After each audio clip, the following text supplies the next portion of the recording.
2010 সালের 5 আগস্টের একটি ঘটনা। একটি তামা ও সোনার খনিতে অন্যান্য দিনের মধ্যে কাজ করছিল 33 জন শ্রমিক। তারা মাটি থেকে প্রায় 2300 ফুট নিচে ছিল। হঠাৎ বিকট আওয়াজ ও ভূমিকম্পের মতো ঝাঁকুনি তারা অনুভব করে।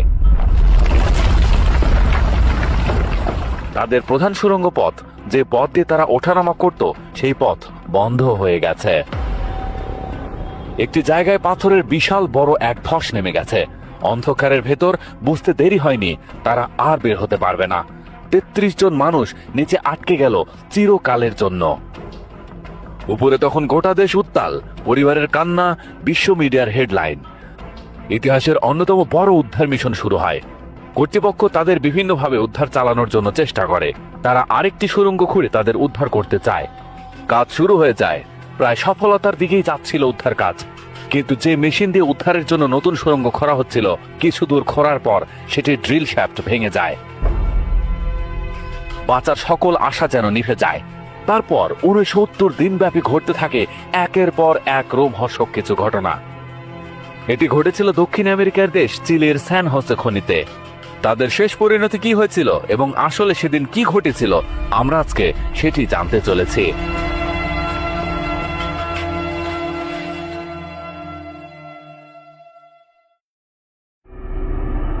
চিলির একটি তামার খনির গভীরে আটকা পড়ে আছে 33 জন খনি শ্রমিক।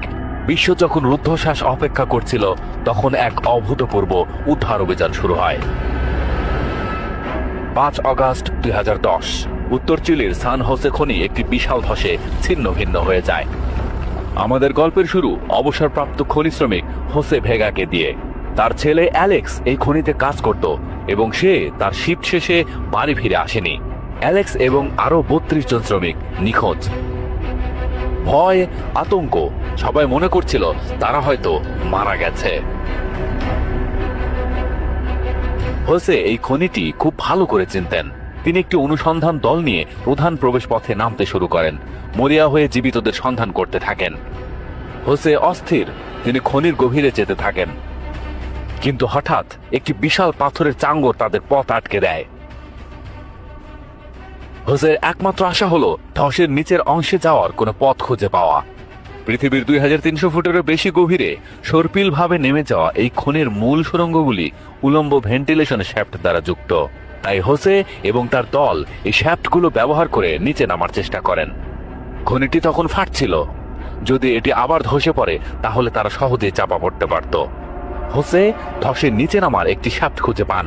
কর্তৃপক্ষ তখন আরেকটি অনুসন্ধান দল পাঠায়। কিন্তু হঠাৎ ভূমি আবার কেঁপে ওঠে। এটি ছিল দ্বিতীয়বারের ধস। ভেন্টিলেশন শ্যাফটগুলো সম্পূর্ণরূপে ভেঙে গেল। হোসে তখন তার ছেলে জীবিত আছে নাকি মৃত তা না জেনেই খনি ছেড়ে বেরিয়ে আসতে বাধ্য হন। খনিমন্ত্রী লরেন্স গোল্ডবোর্ন ঘটনাস্থলে এসে কার্যক্রম পর্যবেক্ষণ করছেন। প্রথম 9টি দ্রুতগামী ড্রিলিং রিগ ঘটনাস্থলে আসে। খনি শ্রমিকদের খুঁজে পাওয়ার একমাত্র আশা এখন এই মেশিনগুলো। প্রতিটি রিগ ধসে যাওয়া সুড়ঙ্গগুলোর নিচে 6 ইঞ্চি চওড়া পরীক্ষামূলক গর্ত খুঁড়বে। রাউল ডাগনিনো একটি ড্রিলিং রিগের দায়িত্বে আছেন। এতে সবচেয়ে বড় চ্যালেঞ্জ হলো আমাদের দ্রুত ড্রিল করতে হবে, কারণ আমরা জানি মাটির নিচে খনি শ্রমিকদের বেঁচে থাকার জন্য হাতে মাত্র কয়েকটা দিন আছে। এরপরে আর অক্সিজেন থাকবে না। নিখোঁজ খনি শ্রমিকদের বন্ধু বান্ধব ও পরিবারেরা খনিতে জড়ো হতে থাকে। মরিয়া হয়ে খবরের জন্য অপেক্ষা করে। ক্যারোলার স্বামী রাউল বুয়েনোস ডে শিফটে একজন প্রকৌশলী হিসেবে কাজ করতেন। ড্রিলিং শুরু করা হয় খনির 3টি স্তরকে লক্ষ্য করে, যেখানে খনি শ্রমিকরা আটকা থাকতে পারে। প্রথম স্তরটি 1000 ফুট নিচে, কিন্তু সেখানে জীবনের কোনো চিহ্ন নেই।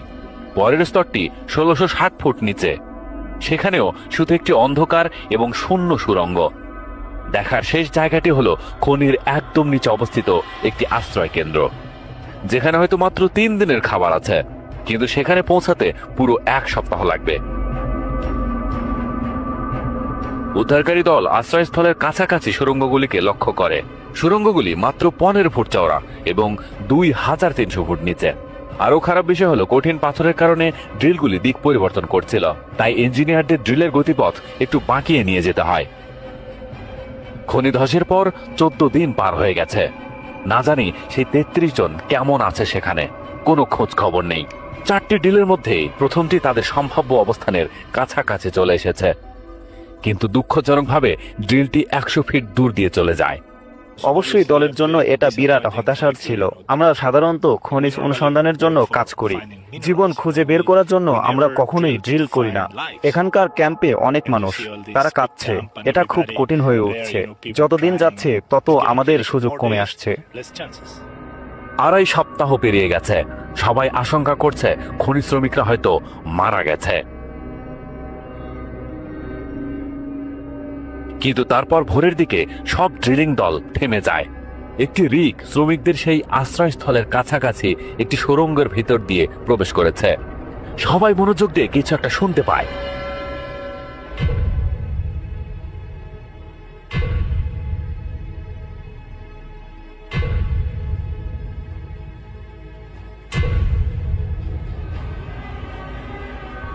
ইঞ্জিনিয়াররা ড্রিল পাইপ বেয়ে আসা অস্পষ্ট আঘাতের শব্দ শুনতে পাচ্ছেন বলে মনে করেন। পরবর্তী 6 ঘন্টা তারা অপেক্ষা করেন। যখন ড্রিলটি পৃষ্ঠে টেনে তোলা হয়, তখন গোল্ডবোর্ন এবং তার দল অবিশ্বাস্য কিছু আবিষ্কার করেন। ড্রিলের শেষে একটি নোট বাঁধা ছিল। সেই নোটে তারা তাদের অবস্থার কথা জানিয়েছিল। Estamos bien en el refugio Los 33.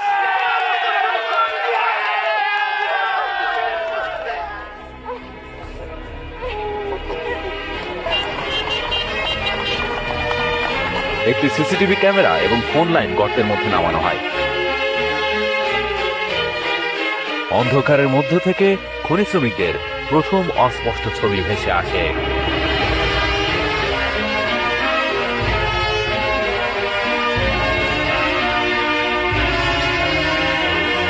চিলির জাতীয় সঙ্গীতের বিজয় উল্লাস পৃষ্ঠে পৌঁছায়, কিন্তু 17 দিন ধরে মৃত্যুর মুখে অন্ধকারের মধ্যে থাকার পর তাদের শরীর ও মন কেমন আছে তা কেউ জানে না। আধা মাইল ভূগর্ভে 17 দিন ধরে চাপা থাকার পর 33 জন খনি শ্রমিক তাদের গল্প বলতে শুরু করে। ¿Aló? Sí, lo escucho. Luis উর্জোয়া হলেন শিফট সুপারভাইজার, অর্থাৎ সকল শ্রমিকের বস। ধসের পর লুইস অনুসন্ধান দল পাঠিয়েছিলেন। খনি শ্রমিকরা আবিষ্কার করে যে তারা শুধুমাত্র আশ্রয়স্থলের মধ্যে সীমাবদ্ধ নয়, তারা প্রায় আধা মাইল সুড়ঙ্গের মধ্যেও চলাচল করতে পারে। ক্যামেরায় তারা প্রথম সেই 17 দিনের হতাশার বর্ণনা দেয়। লুইস কঠোরভাবে তাদের সামান্য খাবারের রুটিন করে দিয়েছিলেন। প্রত্যেকেই প্রতি 2 দিনে মাত্র 1 চুমুক দুধ এবং 1 চামচ টুনা মাছের উপর বেঁচেছিল। 17 দিনের অনাহারে তাদের শরীর প্রায় ভেঙে পড়ার মতো অবস্থায়। তাদের কাছে খাবার পৌঁছে দেওয়া এখন প্রধান কাজ। প্রাথমিক অনুসন্ধানের সময় 3টি 6 ইঞ্চি গর্ত খোঁড়া হয়েছিল। একটি তাদের অবস্থানের বাইরের সুড়ঙ্গে আঘাত করেছিল, অন্য দুটি তাদের কর্মশালার কাছাকাছি সুড়ঙ্গে পৌঁছেছিল। এখন এই সরু গর্তগুলোই গুরুত্বপূর্ণ লাইফলাইন। ফাঁপা টিউবগুলিতে খাবার ভরে 2300 ফুট নিচে খনি শ্রমিকদের কাছে নামানো হবে। কিন্তু একটা সমস্যা আছে, যে খাবার তাদের এত জরুরি তা তাদের মেরেও ফেলতে পারে। চিলি সরকার নাসার কাছে পরামর্শ চায়। এতদিনের অনাহারের পর হঠাৎ ভারী খাবার তাদের শরীর বইতে পারবে না, তাই গ্লুকোজ, খনিজ এবং ভিটামিনের একটি সাবধানে সুষম মিশ্রণ নিচে পাঠানো হয়। ইঞ্জিনিয়াররা এখন শ্রমিকদের বের করে আনার একটি পরিকল্পনা নিয়ে মনোযোগ দেন।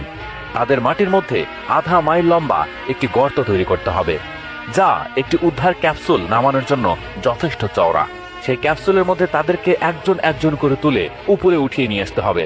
প্রকৌশলের এই জটিল কাজটি হয়তো কয়েক মাস ধরে চলতে পারে, আর খনি শ্রমিকরা কতদিন বাঁচতে পারবে তা কেউ জানে না।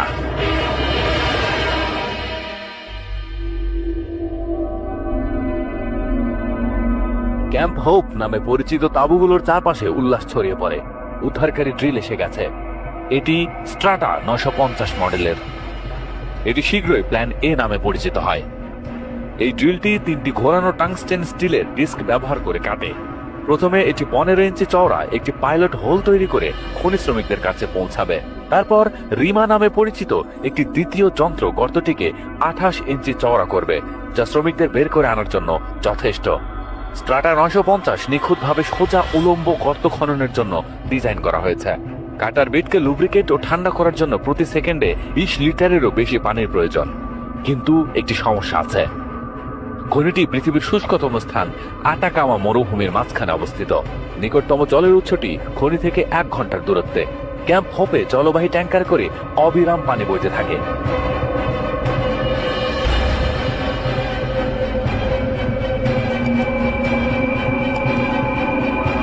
মাটির নিচে খনি শ্রমিকরা ক্যামেরার সামনে তাদের সাহসে মুখ দেখাচ্ছেন, কিন্তু ভিক্টর সেগুরা তার ভাই পেদ্রোকে লেখা একটি চিঠিতে তাদের মানসিক চাপের কথা প্রকাশ করেন। 31 আগস্ট সন্ধ্যায় ড্রিলিং শুরু হয়।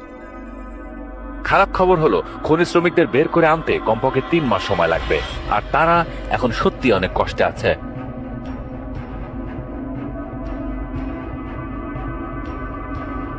সুড়ঙ্গগুলো এতটাই গভীর যে পৃথিবীর কেন্দ্র থেকে আসা তাপে তাপমাত্রা 35 ডিগ্রি সেলসিয়াস থাকে। পাথরের দেওয়াল বেয়ে জল ঝরছে এবং বাতাসে আর্দ্রতা 95%, যা দম বন্ধ করে দেয়। এখানকার অন্ধকারও একটি হুমকি স্বরূপ। সবচেয়ে বয়স্ক শ্রমিক মারিও গোমেজ, বয়স 64। 56 বছর বয়সী জেম গালেগুইলোসের উচ্চ রক্তচাপ রয়েছে। আবার হোসে ওহেদা ডায়াবেটিক। দুর্বল হয়ে পড়া পুরুষদের জন্য একটি সাধারণ সংক্রমণও মারাত্মক হতে পারত। আটকে পড়া শ্রমিকদের রহস্যময় ছবি সারা বিশ্বে প্রচারিত হচ্ছিল। পেনসিলভানিয়া ভিত্তিক ড্রিলিং বিশেষজ্ঞ ব্র্যান্ডন ফিশারও এই খবরগুলি ভয়াবহভাবে দেখছিলেন। তাদের কাছে আরো উন্নত প্রযুক্তি ছিল। ব্র্যান্ডন এক মুহূর্ত দেরি না করে ফোনে আলাপ করে নিলেন, বিমানে চড়ে বসলেন এবং 30তম দিনে তার দল আমেরিকার তৈরি স্রামট্রি 130 নিয়ে ক্যাম্প হোপে চলে আসে। এটি পরিচিতি পায় প্ল্যান বি নামে। প্ল্যান এ এর মতো পাথর গ্রাইন্ড করার পরিবর্তে এই ড্রিলটি পাথর থেকে ভেঙে চুরমার করবে। সংকুচিত বাতাস শক্ত টাংস্টেন স্টিলের পয়েন্ট সহ ড্রিল হেডটিকে প্রতি সেকেন্ডে 20 বার পাথরের মধ্যে আঘাত করে। এটি স্ট্রাটা 950-এর চেয়ে দ্বিগুণ দ্রুত। কিন্তু একটি ত্রুটি আছে, এই ড্রিলটিকে সহজে নিয়ন্ত্রণ করা যায় না। তবে ব্র্যান্ডনের কাছে তার ড্রিলকে নিয়ন্ত্রণে রাখার একটি উপায় আছে। তিনি তার হাইড্রোলিক হাতুড়িকে গাইড করার জন্য 3টি গর্তের একটিকে ব্যবহার করার জন্য পরিকল্পনা করেন। ব্র্যান্ডনের দল একটি বিশেষ হাতুড়ি তৈরি করেছে, যার ডগায় একটি গাইড পিস রয়েছে, যা ড্রিলটিকে সেই গর্ত অনুসরণ করতে দেবে। পরের দিন সকালে ব্র্যান্ডন রিগটি চালু করেন এবং প্ল্যান বি ড্রিলিং শুরু করে। কিন্তু মরুভূমির পাথর অত্যন্ত শক্ত। ব্র্যান্ডনের বিশেষভাবে তৈরি ড্রিলটি সঠিক পথে থাকবে কিনা তা কেউ জানে না। যদি তার পরিকল্পনা কাজ করে, তবে খনি শ্রমিকরা 6 সপ্তাহেরও কম সময়ে বেরিয়ে আসতে পারত।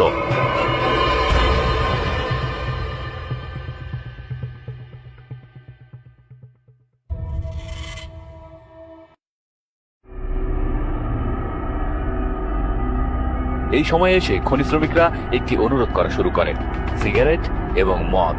চিকিৎসকরা তার সাথে সাথে প্রত্যাখ্যান করে দেন। তারা চিলি ও ইউক্রেনের মধ্যে একটি সরাসরি ফুটবল ম্যাচ দেখার সুযোগ পায়। তাদের মনোবল চাঙ্গা রাখতে এটি করতে হয়েছিল।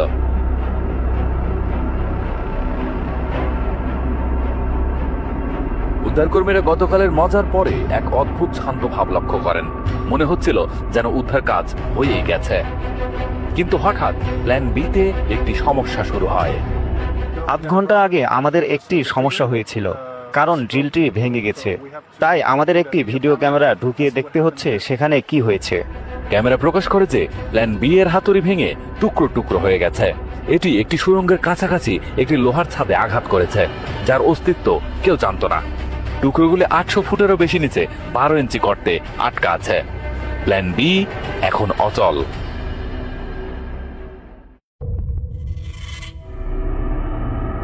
ছত্রিশতম দিন।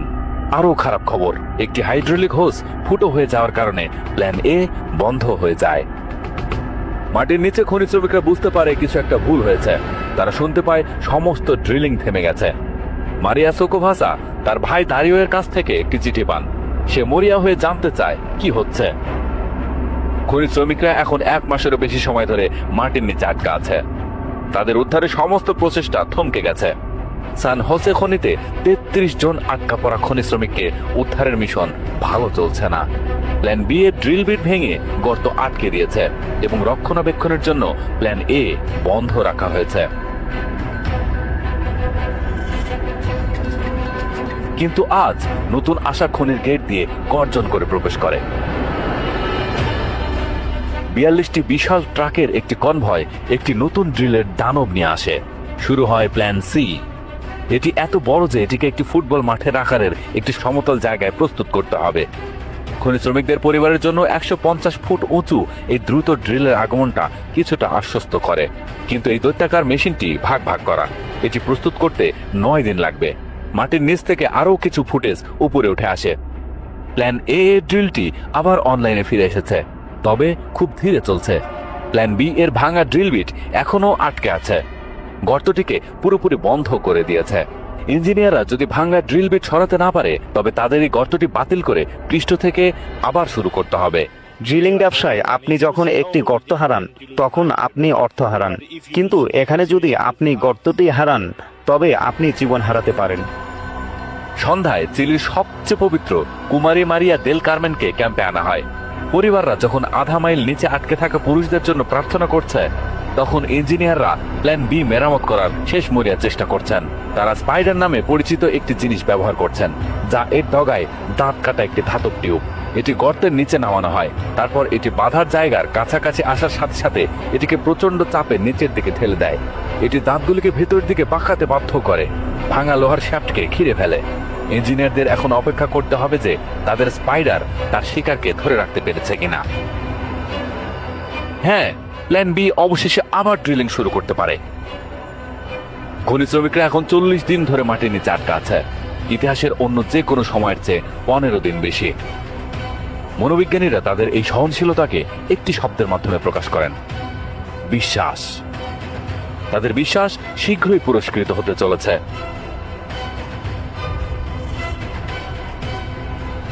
ভোরের দিকে জলের একটি আকস্মিক বিস্ফোরণে প্ল্যান বি এর 12 ইঞ্চি ড্রিল বিট তাদের আশ্রয়স্থলের ছাদ ভেঙে প্রবেশ করে, কিন্তু এখনো বিপদ কাটেনি। 267 ফুট শ্যাফটটিকে 12 ইঞ্চি থেকে 28 ইঞ্চি পর্যন্ত চওড়া করতে হবে। ব্র্যান্ডনের পেনসিলভানিয়ার কর্মশালা এই কাজের জন্য বিশেষভাবে একটি শক্তিশালী নতুন ড্রিল বিট তৈরি করেছে। এবার এটির মাত্র একটি হাতুড়ি নেই, আছে 4টি। প্রতিটি হাতুড়ি প্রতি ঘন্টায় 3 ফুট হারে পাথর গুঁড়ো করতে পারে। কোনো বাধা না থাকলে ব্র্যান্ডন 26 দিনের মধ্যে খনি শ্রমিকদের কাছে পৌঁছাতে পারত।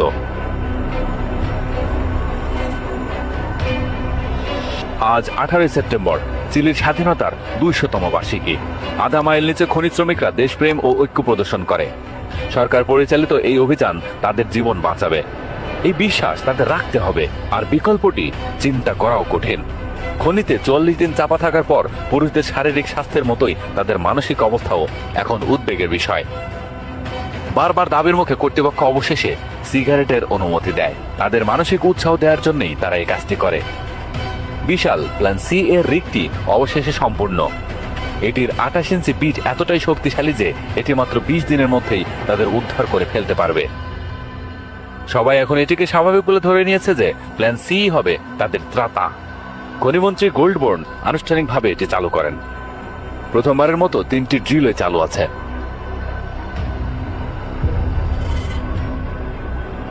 ব্র্যান্ডনের উচ্চ ঝোঁকের প্ল্যান বি দ্বিতীয়বার চরম ব্যর্থতার শিকার হয়। ড্রিল বিটটি আবার ভেঙে গেছে। এবার খনি শ্রমিকদের কাছ থেকে এটি গোপন করার কোনো উপায় ছিল না। প্ল্যান বি মনে হচ্ছে শক্ত পাথরের সাথে পেরে উঠছে না। মাটির নিচে তাদের 50তম দিন। খনি শ্রমিকদের উদ্ধার কাজ এখনো বহু দূরে। 33 জন খনি শ্রমিকের জন্য এটি একটি যন্ত্রণাদায়ক অপেক্ষার খেলা ছিল, যেখানে আশা জেগেছিল আবার ভেঙে গেছে।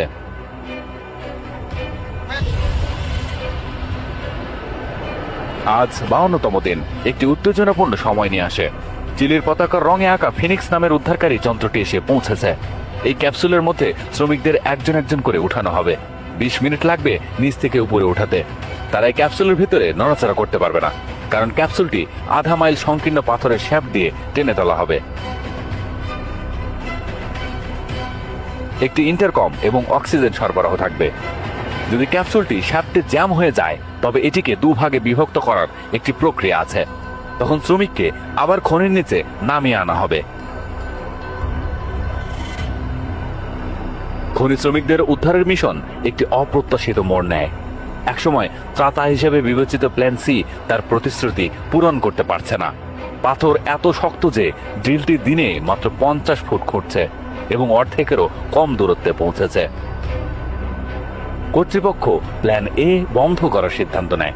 মাটির নিচে খনি শ্রমিকরা ব্যস্ত। প্ল্যান বি এর ড্রিল থেকে প্রতিদিন যে 20 টন ধ্বংসাবশেষ পড়ছে তা তাদের সরাতে হবে।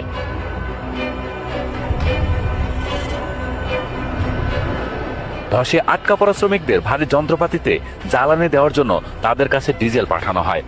এটি ছিল বিপজ্জনক কাজ।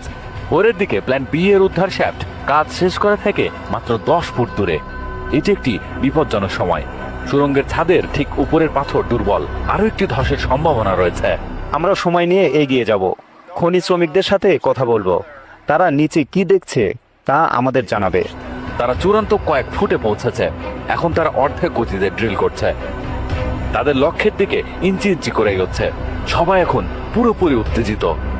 তারপর সকাল 8টা, অবশেষে প্ল্যান বি এর ড্রিল সেখানে প্রবেশ করে। 2 মাসেরও বেশি সময় মাটির নিচে থাকার পর প্ল্যান বি দল খনি শ্রমিকদের তাদের মুক্তির লাইফলাইন দিয়েছে। তাদের কাজ শেষ করে ব্র্যান্ডন এবং বিজয়ী প্ল্যান বি দল বিদায় নেয় এবং বাড়ি ফিরে যায়। তারা খনি শ্রমিক এবং তাদের পরিবারের জন্য গৌরবময় উদযাপন ছেড়ে যান। কিন্তু ক্যাপসুল দিয়ে উদ্ধার শুরু হওয়ার আগের শেষ রাতে একটি ভয়ও ছিল। কেউ জানতো না যে খনির অন্ধকার সুড়ঙ্গে এত দীর্ঘ কষ্টের পর শ্রমিকেরা কেমন থাকবে। 69তম দিনের প্রথম প্রহরে এই উচ্চাকাঙ্ক্ষী উদ্ধার মিশনের চূড়ান্ত পর্ব শুরু হতে চলেছে। তাদেরকে এখন উপরে ওঠানো হবে। ফ্লোরেন্সিও অ্যাভালোস প্রথম, যাকে জীবিত ক্যামেরাবন্দি করা হয়েছিল, তিনি প্রথমে বের হবেন। তাকে এই সংকীর্ণ উদ্ধার শ্যাফট দিয়ে টেনে তোলার সময় তার স্ত্রী মনিকা এবং 7 বছর বয়সী ছেলে চিলির প্রেসিডেন্ট সেবাস্টিয়ান পিনোর পাশে অধীর আগ্রহে অপেক্ষা করছেন। মাঝরাতের ঠিক পর ক্যাপসুলটি উঠে আসে।